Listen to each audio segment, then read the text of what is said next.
বন্ধুর সান্ত্বনা এই ঈশ্বরের মা। প্রণাম প্রণাম প্রণাম মারিয়া, প্রণাম প্রণাম প্রণাম মারিয়া।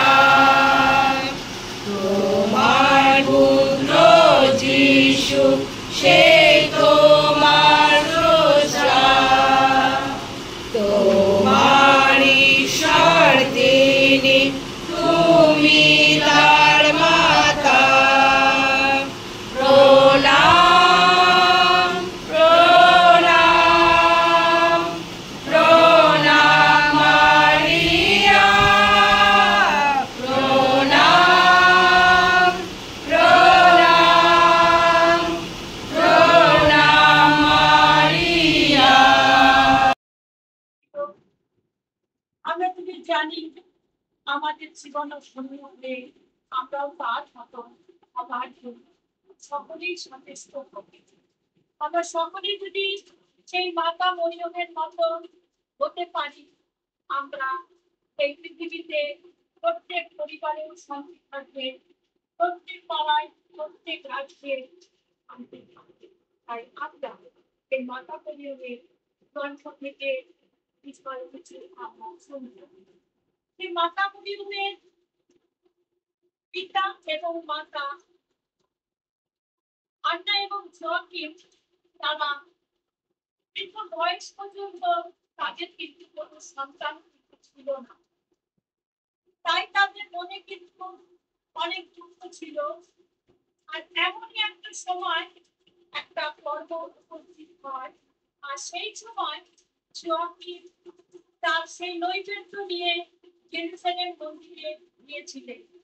আর সেখানে যখন তিনি সেই নৈবেদ্য উৎসর্গ করতে গেলেন, আর তখন তার কাছ থেকে সেই নৈবেদ্য সরিয়ে দেওয়া হয়। আর তাকে বলা হয়, তুমি আগে সন্তান জন্ম দিবে, তারপরে তুমি নৈবেদ্য উৎসর্গ করতে পারবে। আমরা জানি আগেকার দিনে যাদের সন্তান হতো না, তাদের মুখ কেউ দেখতেও চাইতো না। কোনো শুভ কাজে বেরোবার আগে তাদের মুখ দেখতে চাইতো না, তাদেরকে অপবিত্র বলতো। তাই তাদের মনে অনেক দুঃখ ছিল। আর সেই সময় যখন সেই যোয়াকিমকে সেই মন্দির থেকে তাড়িয়ে দেওয়া হয়, তিনি দুঃখে অপমানে আর নিজ গৃহে ফিরে যায় না। তিনি সেখান থেকে সে রাখালদের সঙ্গে গিয়ে তাদের সঙ্গে বসবাস করতে থাকেন। আর এদিকে কিন্তু আন্না, তিনি তার স্বামীর জন্য প্রচুর চিন্তা করেন যে তিনি বাড়ি ফিরতেন না, কোথায় গেলেন, তিনি কি মৃত্যুবরণ করেছে তাও সে জানতে পারে না। এইভাবে 5 মাস কেটে যায়। 5 মাস পরে কিন্তু সেই সাধু যোয়াকিমকে দূর দেশে দর্শন দেয়, আর তাকে সবকিছু জানায় যে তোমার মধ্যে তোমাদের এক সন্তান, কন্যা সন্তান জন্মাবে তোমাদের মাধ্যমে, আর তার নাম তোমরা মরিয়ম রাখবে। কিভাবে তাকে দর্শন দেয়, একইভাবে কিন্তু সাধু আন্নাকে সেই দর্শন দেয়। আর সেই দর্শনের পর তাদেরকে দুজনকে আদেশ দেওয়া হয়, তোমরা সেই জেরুজালেমের মন্দিরে উপস্থিত হও।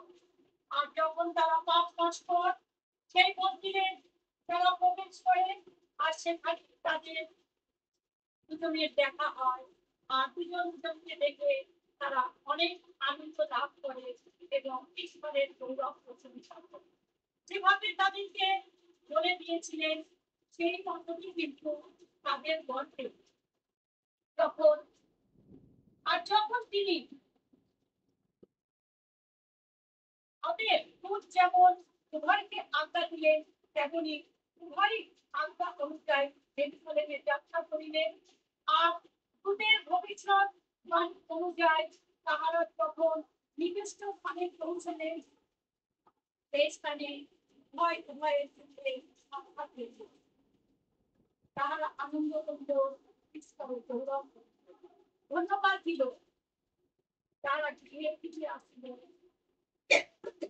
তারপর কন্যার সন্তান ধারণ করিয়া কন্যা প্রসব করিল।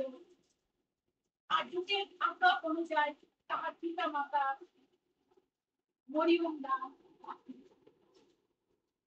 এইভাবেই সেই মাতা মরিয়ম যেমন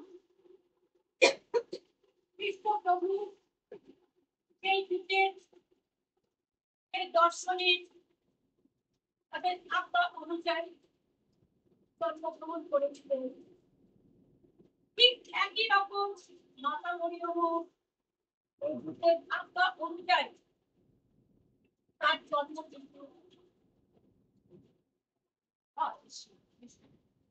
তো আর যখন মাতা মরিয়মের বয়স 3 বছর হয়ে গেল, আর তখন তাকে বলে দিয়েছিল যে সেই মন্দিরে গিয়ে তোমরা তাকে দিয়ে আসবে, সেখানেই সে শিক্ষা দীক্ষা গ্রহণ করবে, সেখানেই সে বড় হবে। আর যখন তিনি আর মরিয়ম ইসরায়েলের মধ্যে প্রশংসিত পাত্রী ছিলেন, সেই কথা মরিয়ম যখন সেখানে ছিলেন সকল ইসরায়েল জাতির মধ্যে তিনি কিন্তু প্রশংসিত ছিলেন। মরিয়ম তাহার 3 বছর বয়স হইতেই ঈশ্বরের গৌরব প্রশংসা করিয়া সময় অতিবাহিত করিত।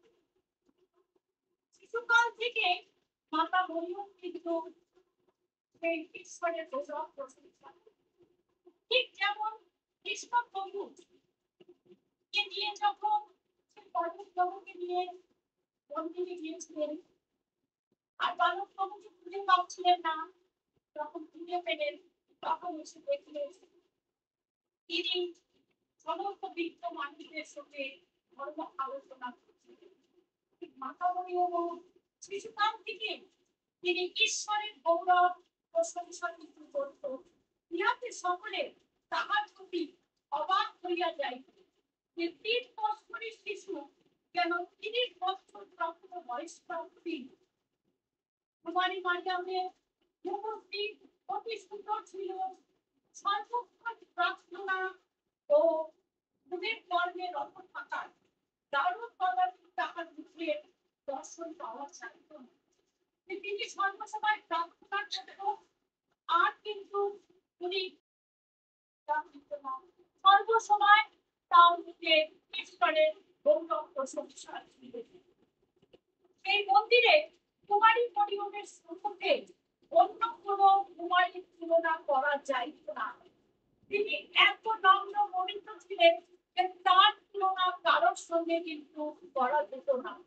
মরিয়মের ন্যায় গানে তো ঈশ্বরের প্রজ্ঞায় ছিল, আর অন্য কোন কুমারী ছিল না। মরিয়ম স্থির সংকল্প ও অপরিবর্তনশীল ছিল। কেহ তাহার ক্রোধ দেখে নাই, নাই বা কখনো তাহার মুখ হইতে ব্যক্ত কথা শোনা গিয়াছে। খ্রিস্ট প্রভু যেমন এই পৃথিবীতে এসে মানুষকে যেরকম ভাবে চলতে বলেছিলেন, মাতা মরিয়ম সেইভাবে তার পূর্ব থেকে তিনি কখনো তার মধ্যে সেই রাগ বা মন্দ কিন্তু ছিল না। সর্বদা তিনি ঈশ্বরকে গৌরব করতেন। আর অনুগ্রহপূর্ণ ছিল, যাহাতে তাহার ঈশ্বরের সততা স্বীকার করিয়া তাহার স্তবগাতে থাকে। সর্বদাই তার মধ্যে ঈশ্বরের গৌরব ছিল, যে সর্বদা প্রার্থনা ও ব্যবস্থার অনুসন্ধানে মগ্ন থাকিত। আর সে সর্বদা উদ্বিগ্ন থাকিত, পাছে তাহার সঙ্গীতের শরীর মন্দ কিছু বলিয়া পাপ করিয়া ফেলে। জগতের মানুষ যেরকম সবার সঙ্গে বসলে কোনো না কোনো পাপ হয়ে যায় মন্দ কথা দ্বারা। এর জন্য মাতা মরিয়ম সর্বদা তার জীবনকে তিনি এমন ভাবে চলতেন যাতে কারোর সঙ্গে বসে কথা বলায় তার যেন কোনো পাপ যেন না হয়। তাই সর্বদা তিনি ঈশ্বরের আজ্ঞা বহ করেই কিন্তু চলতেন। আর হচ্ছে যে তিনি আরো যে ভীত হইতে পাছে তাহার আসিতে ও সুমধুর কণ্ঠস্বরে অন্যায় করিয়া ফেলে কিংবা হতকারিতা ও বর্ণিতা হইয়া উঠে। তার এত সুমধুর কণ্ঠ ছিল, সে সবসময় নিজেকে সংযত রাখত, কাছে তার মধ্যে গর্ব এসে যায় বা কোনো হতকারিতা করে কোনো কিছু ভুল করে ফেলে।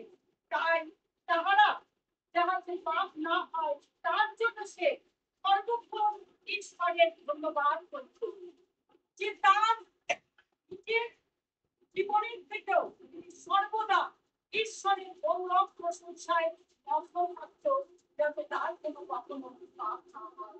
মাঝে অপরকে মঙ্গলবাদ করিতে গিয়া ঈশ্বরের ধন্যবাদ করিতে ক্ষান্ত হয়। তাই যদি কেহ মরিয়মকে মঙ্গলবাদ করিত, তাহার উত্তরে মরিয়ম বলিত, ঈশ্বরের ধন্যবাদ হোক। যে সবাই সবাইকে মঙ্গলবাদ করত, তাকে মঙ্গলবাদ করলে তিনি বলত, ঈশ্বরের ধন্যবাদ হোক। আর তাহার এই রীতি অনুযায়ী মানুষ প্রথমে পরস্পরকে মঙ্গলবাদ করিতে গিয়া বলিতে আরম্ভ করিত, ঈশ্বরের ধন্যবাদ হোক। সর্বদা যেন ঈশ্বরের গৌরব হয়, তিনি সেই চেষ্টায় করতেন। আর মরিয়ম প্রতিদিন দুধের ভক্ত হইতে যাহা ভোজন করিত, তাহাই তাহার আহার এবং শক্তির প্রাপ্ত হইত।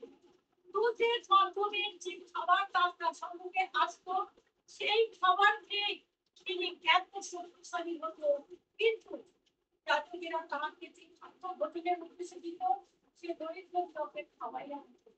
সকলের জন্য যে খাবার আসতো, তার জন্য যে খাবার আসতো, সেই খাবারটা সে গরিবদের খাইয়ে দিত।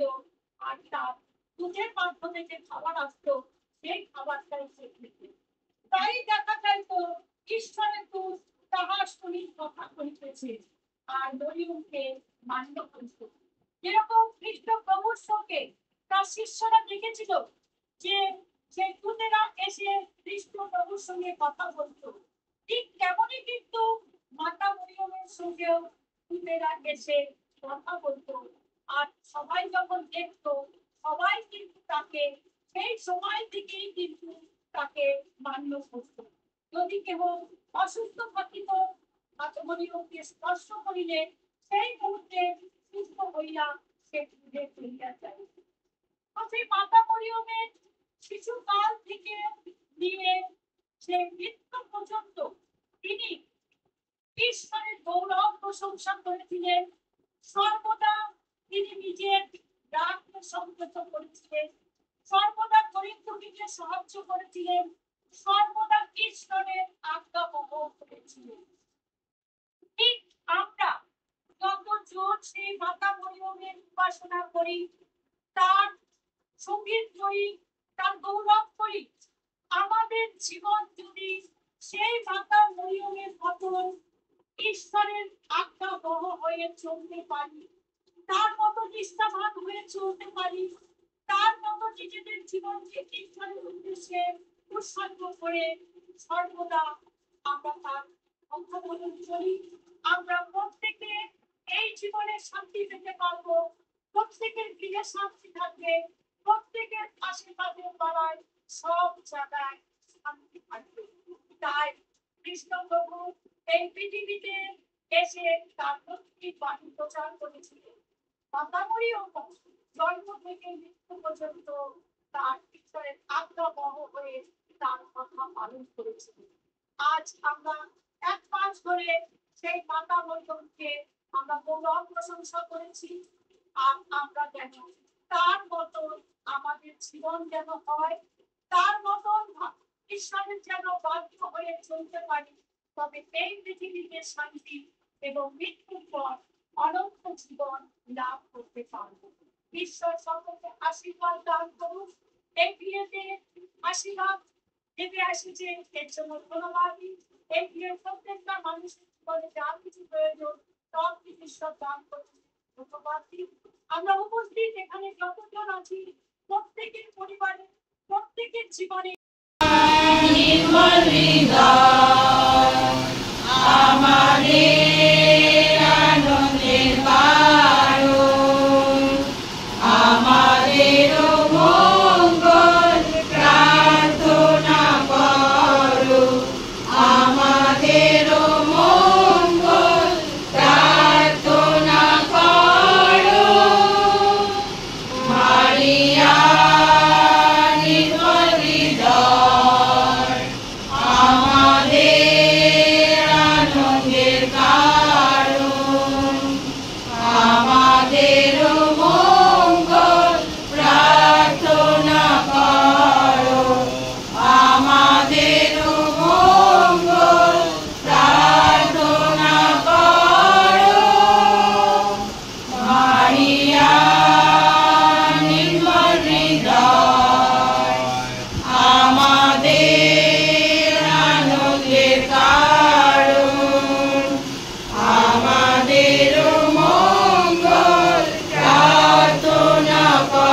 শেষ হলো। এই 1 মাস ধরে আমরা যে এই প্রার্থনা প্রত্যেকটা বাড়িতে আমরা যে গিয়েছিলাম, সুন্দর প্রার্থনা হয়েছে, সবার মনের আনন্দ জেগে উঠেছে। সত্যি একটা দিনও আমরা মিস করিনি। বিকেল হলেই একদম দৌড়িয়ে ছুটে আসতাম, প্রত্যেকটা বাড়িতে আহ্বান দিতাম, আমাদেরকে আমরা সবাই যেতাম। আর সত্যি পিতামাতাকেও ধন্যবাদ দিই যে আমাদেরকে সবাইকে সবল রেখেছে, ভালো রেখেছে, সুস্থ রেখেছে। তাই জন্য আমরা সবার বাড়িতে বাড়িতে প্রার্থনা করতে পেরেছি। তাই জন্য প্রভুকে ধন্যবাদ দিই, মা মারিয়াকে ধন্যবাদ দিই। তা যাই হোক, এখন আমার এইখানে আমার কথা এখানে শেষ করব, অনেক বড় হয়ে যাবে। Tata, okay, by.